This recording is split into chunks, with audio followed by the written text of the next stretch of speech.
All right.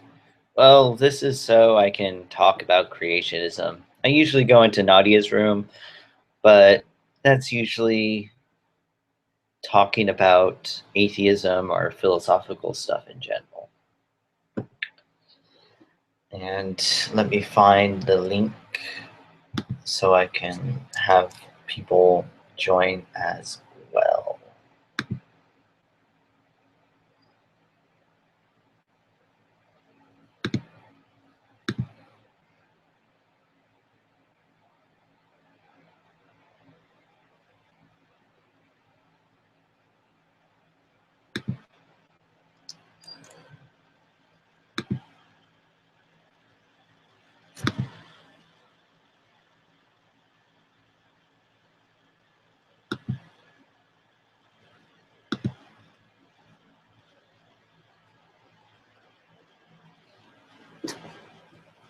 All right, not too much until someone comes in.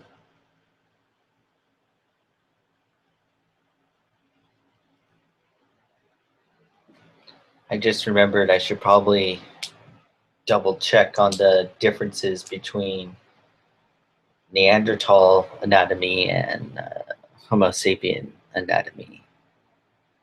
So I'm going to do that right now.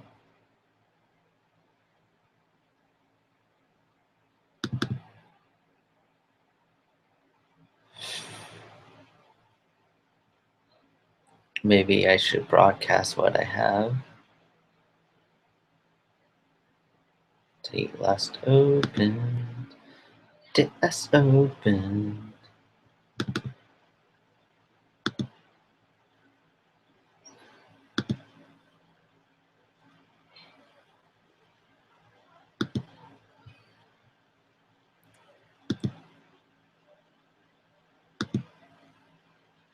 Why isn't it open?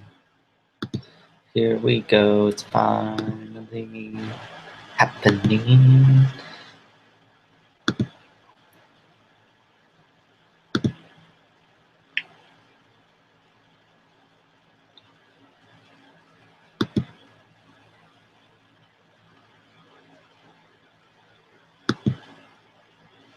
All right, so this is the book this is the book I want to use to teach anthropology if I ever get a chance to actually teach anthropology.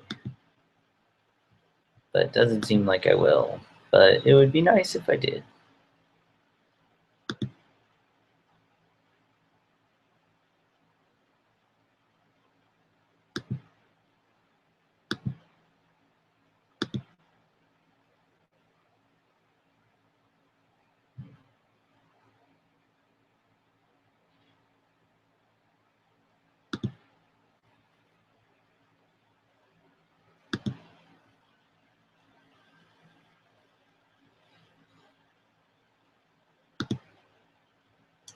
The reason why I'm looking this up is because in a kind of conversational debate with a young earth creationist, their argument was that the morphological differences between Neanderthal and humans can be accounted for by one group getting separated and then changing their diets. For example, a group of Homo sapiens were separated from the rest of Homo sapiens and then engaged in some sort of diet that made them gain all the morphological features seen in Neanderthal. And not only this, these features were gained within 1 or 2 generations. Now, this sounds quite silly to me because there are significant differences between our morphology and the morphology of Neanderthal.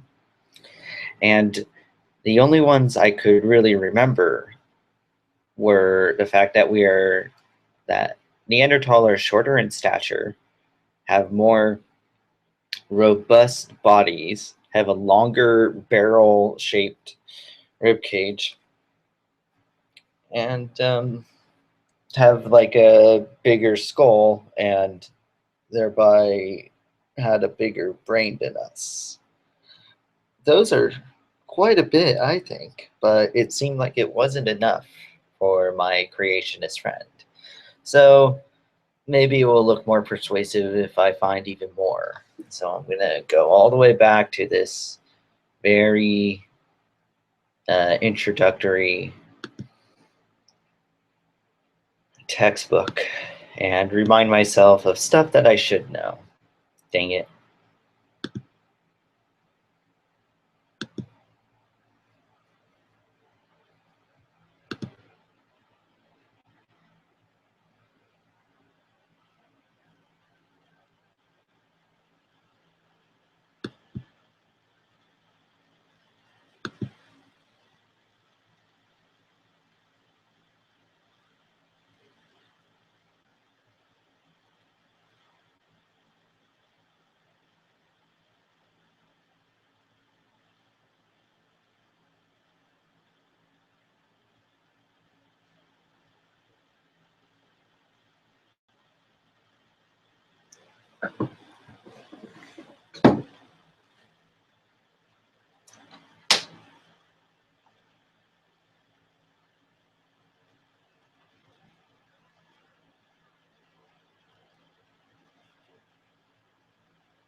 Alright, if this doesn't work in 20 minutes, forget it. Everyone hates me.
Oh, I had something that went more specific, but why not?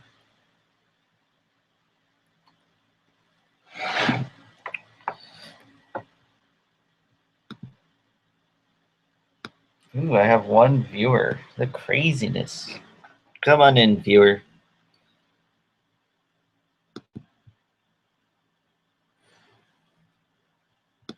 Let's see what we can talk about. How about let's talk about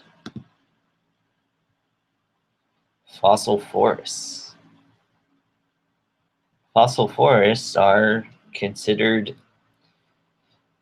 uh, death blows to young Earth creationism. For example, at Yellowstone Park at Specimen Ridge, there are a buttload of fossil forests there. Let me find some pictures. Now, my issue with Specimen Ridge is that it seems like it's actually just as well known with creationists. And I think the beauty with the whole debate is that I can use examples from my field or examples that aren't well known amongst creationists,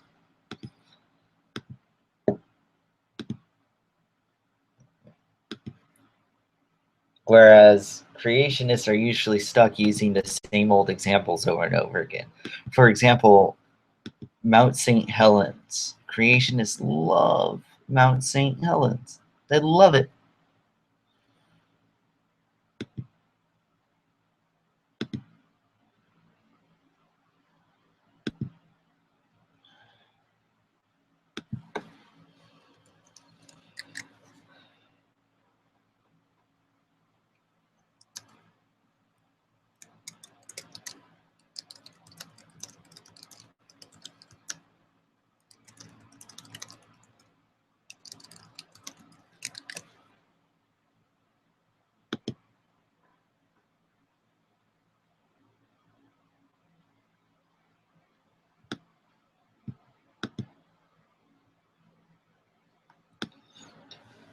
Love Mount St. Helens.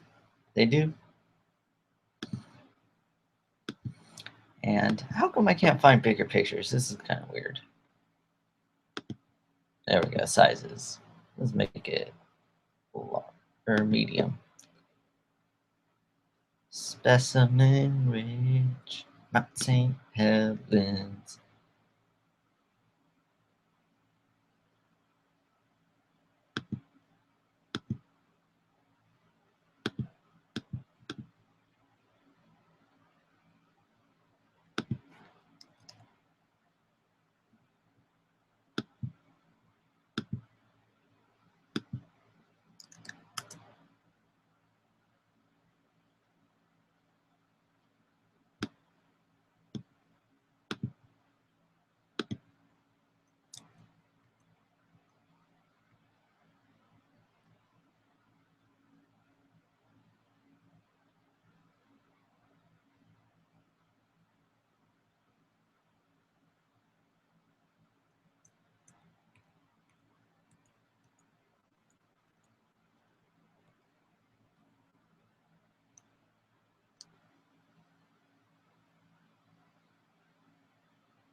Yeah, so Specimen Ridge.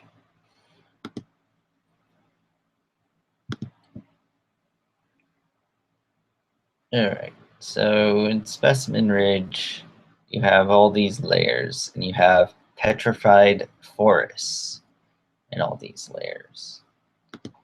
Now, so I don't mess up and get my facts wrong, I'm going to be kind of lame and read from something, which I will link in the chat. But pretty much a nearby volcano buried 27 forests, one on top of the other, in rocky debris during the Eocene. Now, the Eocene was about 56 million to 33 million, 35 million years ago.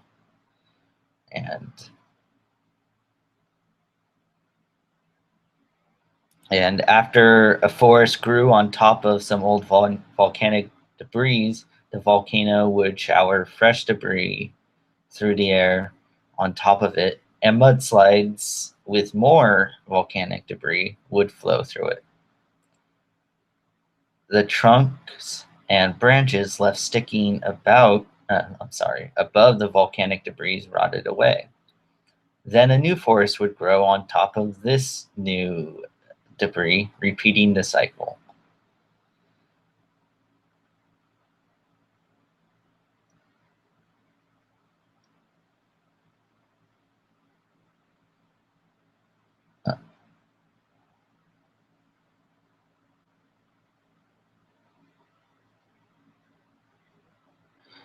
What's cool about it is as the rocks erode, the petrified trees stand upright and project above the ground.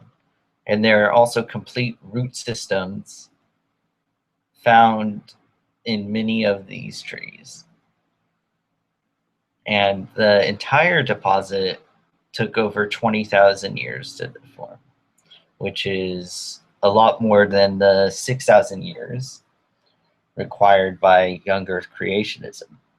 And this is just at Specimen Ridge. And the way that 20,000 years is calculated is through this. Each layer, there are 27 forests at Specimen Ridge that are buried in volcanic debris, one on top of the other. The oldest trees in each of the layers are 500 years old, or they were when they were buried. And igneous rock requires 200 years to decay into a soil that you can grow stuff in. And when you add those two, we can get the age per layer. And so what is it? 200, 500, 700. So yeah, if you multiply 700 by 27 layers, you get about 20,000 years. So some of the issues that I've heard going against this is that it doesn't take as long for you to grow trees on volcanic soil.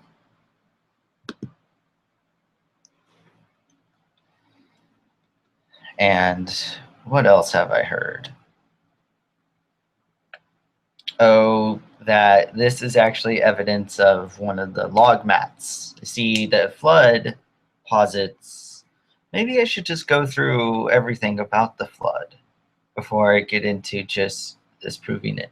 Because models and ideas and arguments for the Genesis flood in and of itself are really interesting.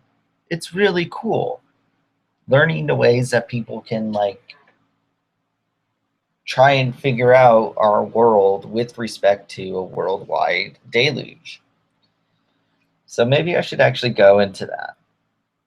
I mean, this will be very,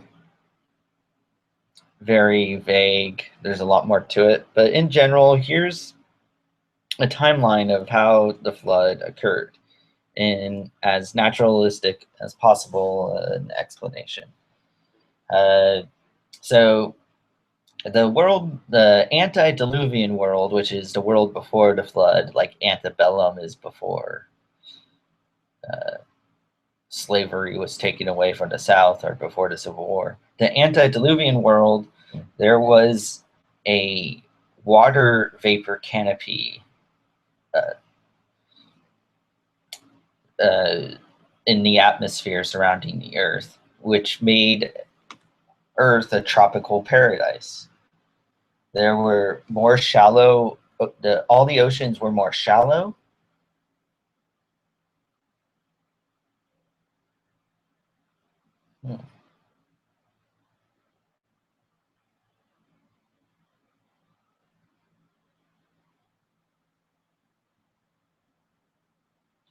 And what else?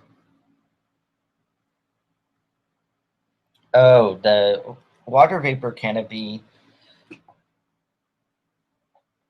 uh, functioned as a greenhouse effect, which kept Earth at the same temperature all the way around. And it also incidentally eliminated the wind. There was no wind before the flood, and there was also no rain before the flood. Instead, there was a mist that watered the ground daily. I guess this is how they explain how people got crops and everything. This was all before the flood. It was a nice tropical paradise with no wind and no rain. And also, I think it was also believed that oxygen counts, or there was a lot more oxygen in our atmosphere. And this, coupled with the environmental effects that I mentioned earlier, is posited by some creationists, or younger creationists, to explain how people in the Bible lived to such long ages. Noah was said to be, I want to say 500 to 300 years old. Someone was 900 years old. I think Adam was 900 years old. People lived longer because they were also, and everyone and everything before the flood were vegetarians. So they were also healthier. The oxygen helped intelligence. Or these are the arguments. There are issues with that. Don't get me wrong, but I'm just trying to explain what I've heard people who accept a young Earth claim. So everyone was a vegetarian. There was no rain or wind before the flood, and everyone was smarter and could live longer before the flood. And what's interesting is this sounds pretty sweet. It sounds like the antediluvian world was perfect for having a happy, normal life. But apparently only Noah was grateful. All the other guys, they were jerks. They still were jerks, despite being smarter and living longer. All right, so God was like, "All right, I've had enough of these jerks. Noah, you're cool. You're all right. So you live. I'm gonna have everyone else die. You and your family. You and your family, Noah. It's cool." And so at the start of the flood, God sent all the animals to Noah, and he also emptied the vapor canopy onto the earth, plus he opened underground fountains to start the flood. This caused a whole bunch of crap to happen. There's volcanic action, all this the crust was rising up and down, everything. A lot of stuff happened. But to save himself, Noah had his ark. Some people think that because he lived for a long time, he spent 100 years of building this ark. And another hypothesis is that Noah was a rich person and he hired a bunch of people to help him build his ark. And the ark was built out of gopher wood, and what else? What else? It actually does have specific dimensions, but I've never been interested in showing how the ark is impossible by talking about the dimensions of the ark. I never really found that stuff interesting, because when I heard a debate between Kent Hovind and Farrell Till, Hovind made the claim that the ark wasn't, it wasn't built like a ship. They weren't going to sail anywhere. There wasn't anything to see. Everything was underwater. So, I mean, the ark was just built to float and hold stuff, and I'm fine with that. That makes sense. The issue is that where it becomes an issue is how many animals did the ark hold, and how could they deal with the animals that the ark held, and how can they have fed them and dealt with other human beings living on the ark. And also there's a lot of, you get a lot of different hypotheses concerning the ark. Like, did the ark have dinosaurs? And when they were on the ark, were they vegetarians all the way through the ark voyage, or did animals and humans become vegetarians after the ark voyage? And there's even claims that talking about vegetarianism isn't strictly the type of vegetarianism we know. For example, it might be the case that insects are fair game in terms of being a vegetarian. So animals that did eat insects were still considered vegetarians. But then again, how insects weren't invited onto the ark. It's implied that despite them not being invited onto the ark, insects still smuggled themselves onto the ark. If the ark took 100 years to build, it's feasible that there could be like pockets of there could be like hornets or wasp paper nests places. There could be termites, all this stuff. So yeah, you can have an anteater eating the ants, all that stuff,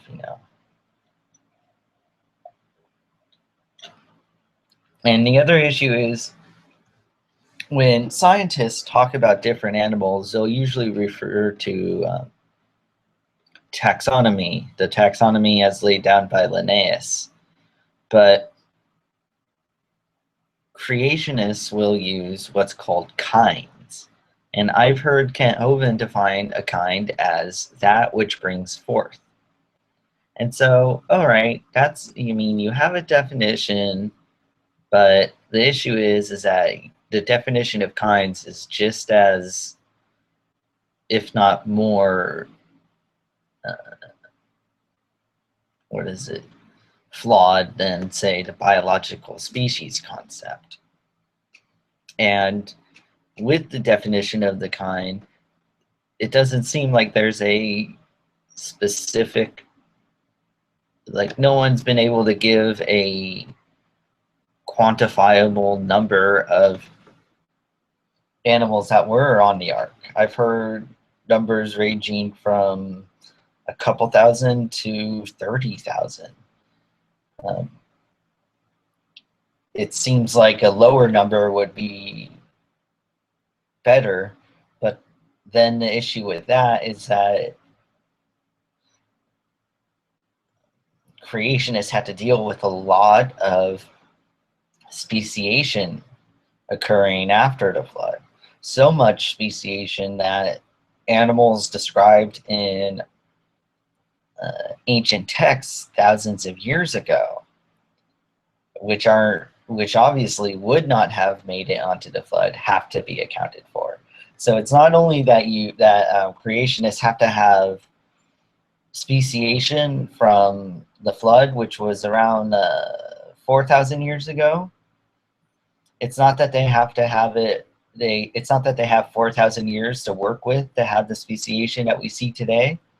They only have 2,000 to 3,000 years to work with to deal with speciation that we see today. And the other issue is when I have talked with creationists, I never got a straight answer for how you can show the speciation and migration events after the flood. Because it's posited that the worldwide flood is responsible for all the geologic layers we see. That's what caused all the layering that we see, everything. But that's only for some creationists. Some only think that it's, excuse me, that it's Cambrian up until, I don't know, past the tertiary, and that up until the Pleistocene, Cambrian up until the Pleistocene. So what is that?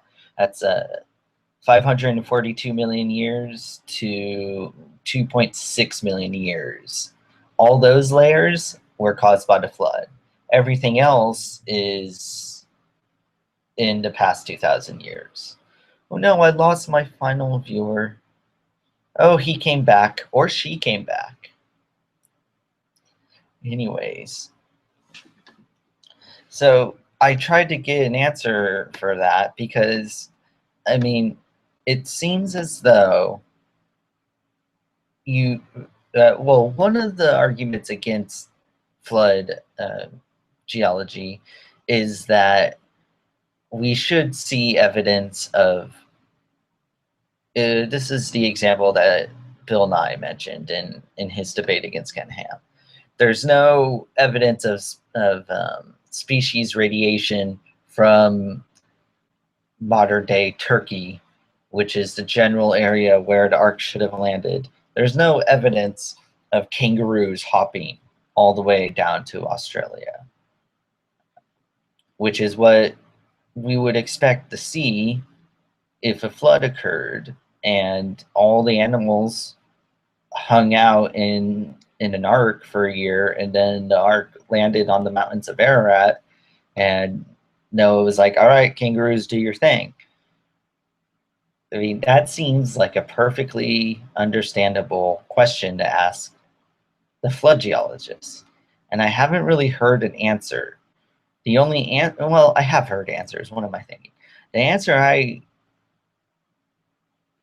the answer I actually heard when I put the question to younger creationists like Nephilim Free is that there wouldn't be evidence. It would have the elements, which incidentally happened after the flood. Now we have wind. Now we have rain. Now we have all these things that antediluvian world did not have. That these elements would erode and destroy any animal remains that we could find to show such a radiation. So that's why we don't find kangaroo remains in, I don't know, what's in between Turkey and, I don't know, we don't find them in Malaysia. We don't find them in, what is it, Greece or something. Although, no, we don't find kangaroos. We don't find marsupials, I believe. But we also don't find the flightless birds like kiwis of New Zealand, that kind of stuff. And so it seems like for some creationists who think that the flood layers end at the Pleistocene, we still have cool, someone's in here, and I know him too. How's it going, Ripman? I'm gonna broadcast you or present to everyone. No, broadcast you. Hey, how's it going?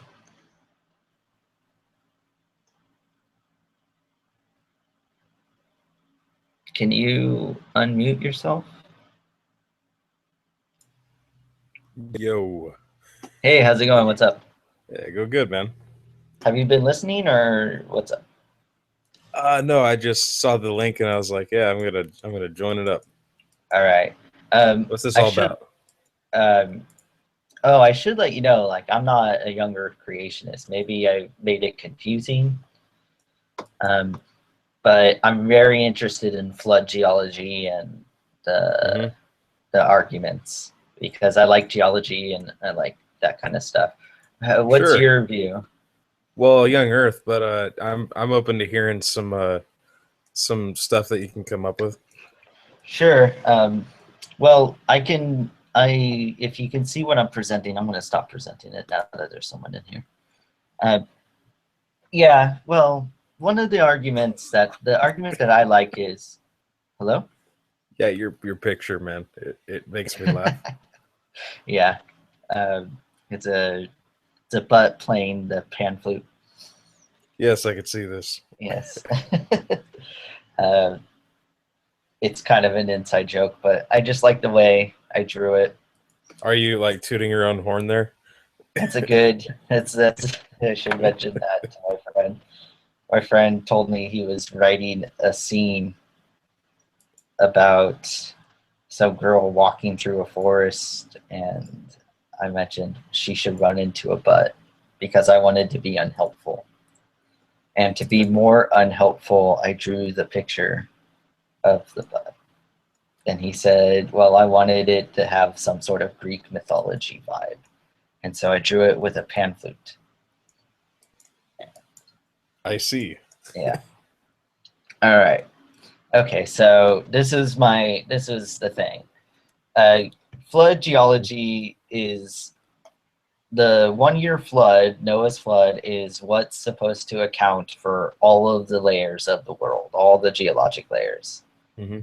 Um, there are a lot of problems with that, and you could show that several ways, but a lot of the ways deal with other types of science that creationists usually have trouble with. Like, for example, radiometric dating. You have to, a lot of people don't accept that. And it, Because is it based? I'm unfamiliar with a lot of terms. Is it like using sonar to detect no, no. different areas? Okay, What happens is I that would say different. that's very unreliable. Well, what happens To date is that something with different. sonar, yeah. Well, sonar is a bit different. I've taken remote sensing in the past, but I don't think I can comfortably elaborate on it to you. But radiometric dating, pretty much, uh, elements decay into other elements, and that decay is has been calculated. I see. We've been able to see how long the decay lasts. It's called half life. Right, right. So for the classic one that everyone knows is carbon 14.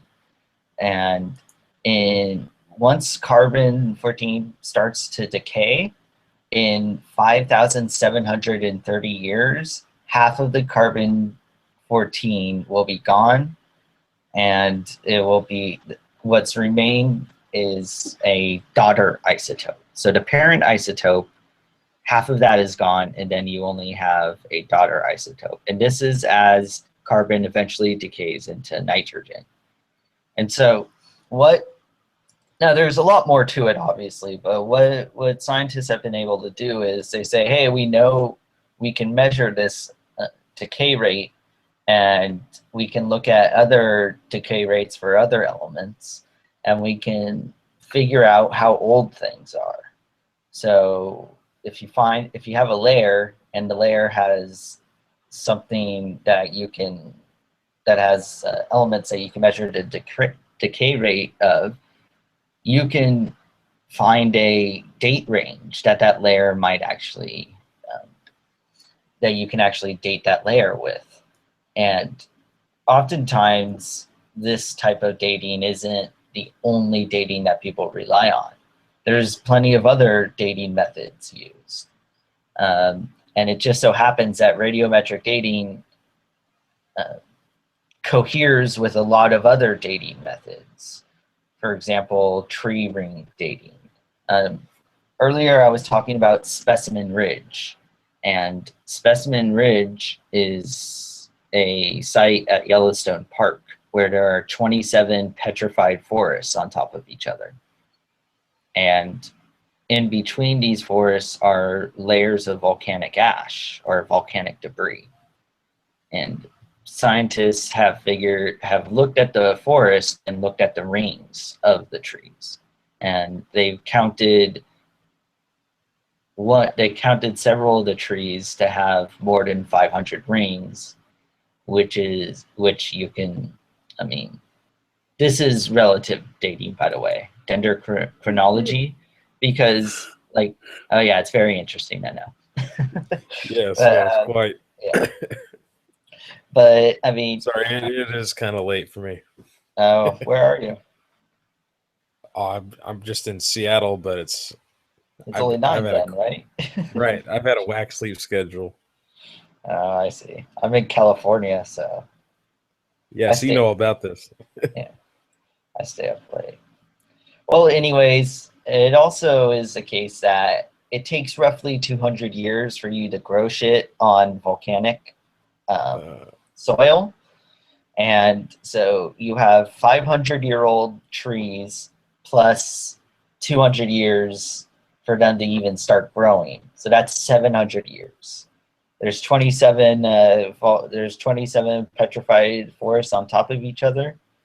That times 700, you get roughly 20,000.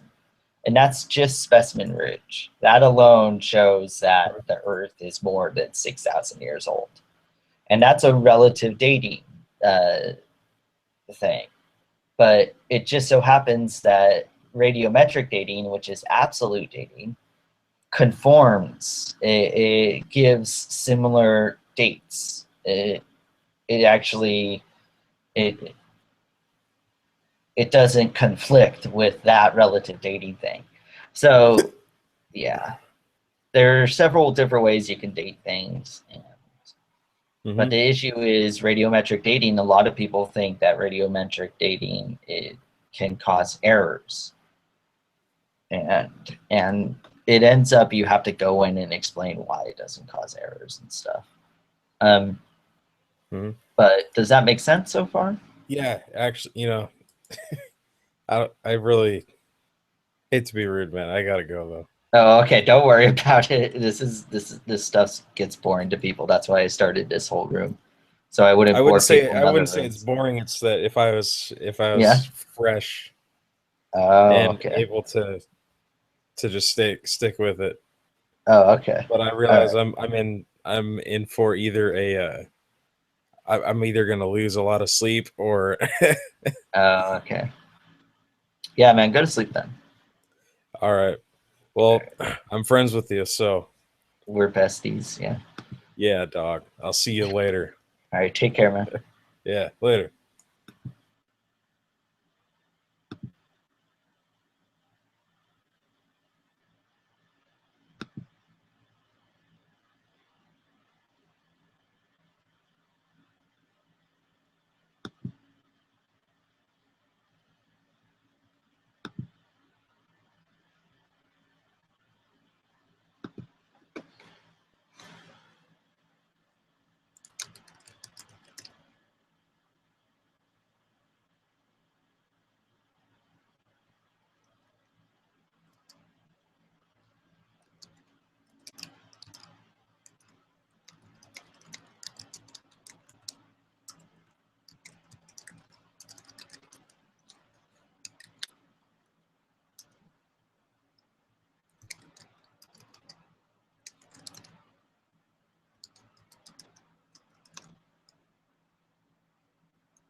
All right. So I barely knew that guy, but he's super nice.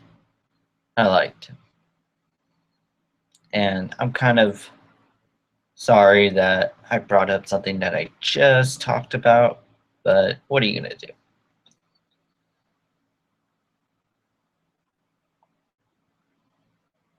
I'm getting kind of bored myself. Maybe I should flesh out stuff before I just start making a hangout. And I bet you all the fun people are in other hangouts.